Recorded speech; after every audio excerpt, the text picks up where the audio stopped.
Junior panchayat కార్యదర్శుల సమ్మె 12వ రోజుకు చేరుకుంది. ప్రభుత్వం ఈ రోజు సాయంత్రం 5 గంటల వరకు జేపీఎస్లకు డెడ్ లైన్ విధించింది. సాయంత్రంలోపు విధుల్లో చేరాలని ఆదేశించింది. మరి జూనియర్ పంచాయతీ కార్యదర్శుల భవిష్యత్ కార్యాచరణ ఎలా ఉండబోతుంది? సమ్మె విరమిస్తారా లేక కొనసాగిస్తారా అన్న అంశంపై మా కరీంనగర్ జిల్లా ప్రతినిధి శ్రీకాంత్ మరింత సమాచారం అందిస్తారు. తమ న్యాయమైన డిమాండ్లను పరిష్కరించాలంటూ ప్రభుత్వం వెంటనే చర్యలు తీసుకోవాల్సిందిగా జూనియర్ పంచాయతీ కార్యదర్శులు చేపట్టిన నిరవధిక సమ్మె ఈ రోజు 12వ రోజుకు చేరింది. ప్రస్తుతం మనం కరీంనగర్లోని కలెక్టరేట్ ముందట ఉన్నాము. మనం వారిని అడిగి మరిన్ని వివరాలు తెలుసుకుందాం.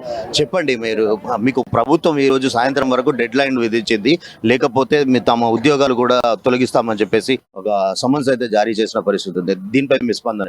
మేము జూనియర్ పంచాయతీ కార్యదర్శులుగా 2019 సంవత్సరంలో 3 సంవత్సరాల ప్రొబేషనరీ కాలానికి నిర్ణయించి నియమితులైనాం. 3 సంవత్సరాల ప్రొబేషనరీ కాలం అయిపోయింది. మాకు నోటిఫికేషన్లో ఎక్కడ కాంట్రాక్ట్ అనే పదం పేర్కొనలేదు. నిన్న ఇచ్చిన మాకు నోటీసులో మీరు కాంట్రాక్ట్ ఎంప్లాయీస్ అని పేర్కొనడం జరిగింది. ఫస్ట్ మేము కాంట్రాక్ట్ ఎంప్లాయీస్ అనేదాన్ని ఖండిస్తున్నాం. మాకు అన్ని నోటిఫికేషన్ల మాదిరిగానే అన్ని ఉద్యోగాలకు ఏదైతే రాత పరీక్ష నిర్వహించి నియమించిల్లో అదే విధంగా మేము ఇక్కడికి 3 సంవత్సరాల ప్రొబేషన్ కాలాన్ని పేర్కొన్నారు. ఆ కాలాన్ని మీరు డిక్లేర్ చేస్తూ మా ప్రొబేషనర్ డిక్లేర్ చేస్తూ రెగ్యులరైజ్ చేయాల్సిన అవసరం మీ మీద ఉన్నది.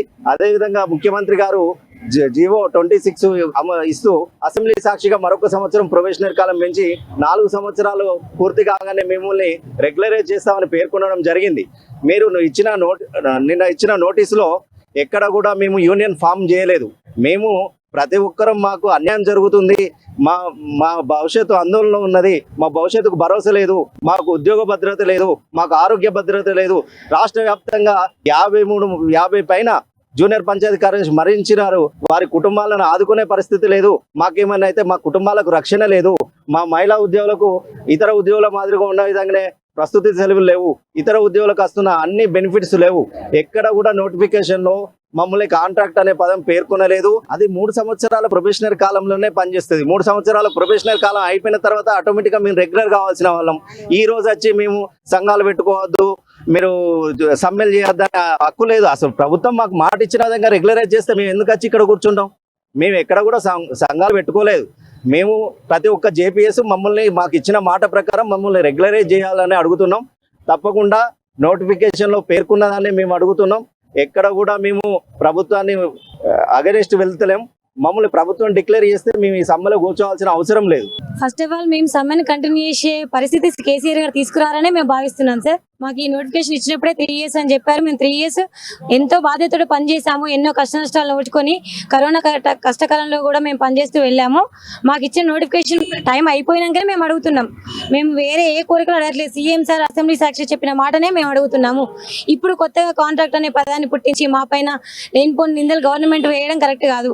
మేము గవర్నమెంట్ 3 years లోపు చేస్తే మాకు ఈ పరిస్థితి వచ్చేదిగా. మేము రోడ్ల మీదకి వచ్చే వాళ్ళం కాదు. కేసీఆర్ సార్ మా జాబ్ పుట్టించిందే కేసీఆర్ సార్. సో మేము కేసీఆర్ సార్ అన్ని విధాలా అనుకూలంగానే ఉన్నాం. ఇప్పుడు కూడా గవర్నమెంట్ మేము ఎప్పుడు దూరం కాలేదు. మేము దూరం కాము. ఇది మా గవర్నమెంట్. మేము మా జాబ్ మాకు ఇప్పించిన గవర్నమెంట్. మేము మీరు సమ్మె విరించకపోతే మీరు గోసపడే పరిస్థితి కూడా తలెత్తుతుందని చెప్పేసి ప్రభుత్వం తరఫున మీకు అల్టిమేటం అయితే జారీ అయింది. అంటే ఈ రోజు సాయంత్రం 5 గంటల వరకే డెడ్ లైన్ ఉంది కదా. మీరు సమ్మె విరమించబోతున్నారా లేకపోతే భవిష్యత్ కార్యాచరణ ప్రకటించబోతున్నారా? ఇప్పుడు మేము సమ్మె విరమించే పరిస్థితి అనేది అసలే లేదు సార్. మేము మా బ్రతుకు కోసం చేస్తున్న పోరాటం. మేము కొత్తగా రోడ్డు మీద పడేది ఏం లేదు సార్. ఇప్పుడు వాళ్ళు రేపు ఇవాళ మేము వెళ్ళి జాయిన్ అయినా రేపటి నుంచి మేము కాంట్రాక్ట్ ఎంప్లాయీగా మేము రోడ్డు మీద పడ్డట్టే కదా సార్. మేము స్పెషల్గా రోడ్డు మీద పడేది ఏం లేదు. సమ్మె విరమించే ప్రసక్తి లేదు సార్. మేము కొత్తగా రోడ్డు మీద పడే మీద ఏమీ లేదు.